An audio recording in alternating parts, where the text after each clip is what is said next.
বন্ধুরা, আপনাদের মনে হতে পারে যে মুম্বাই শুধু ভারতের প্রথম বিলিয়নিয়ার ক্যাপিটাল শহর, কিন্তু না। মুম্বাই পৃথিবীর ৩ নম্বর বিলিয়নিয়ার শহরের খেতাব জিতে নিয়েছে। বর্তমানে মুম্বাই শুধু ভারতের বিলিয়নিয়ার ক্যাপিটাল শহর নয়, বরং চীনের বিলিয়নিয়ার শহর বেজিংকেও পেছনে ফেলে এশিয়ার প্রথম বিলিয়নিয়ার শহরে পরিণত হয়েছে। বর্তমানে বিলিয়নিয়ার ক্যাপিটাল শহর হিসেবে মুম্বাইয়ের স্থান সারা বিশ্বের মধ্যে তৃতীয়। প্রথম নম্বরে আছে আমেরিকার নিউ ইয়র্ক শহর, যার বিলিয়নিয়ারের সংখ্যা ১১৯ জন। ২ নম্বর আছে ইংল্যান্ডের রাজধানী লন্ডন শহর। এই শহরে ৯৭ জন বিলিয়নেয়ার বসবাস করে।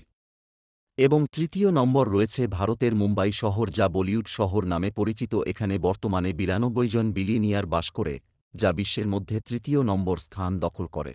আরও জেনারেল নলেজ খবর জানার জন্য আমাদের চ্যানেলটি সাবস্ক্রাইব করুন এবং বাংলায় কথা বলুন, বাংলা ভাষাকে ভালোবাসুন।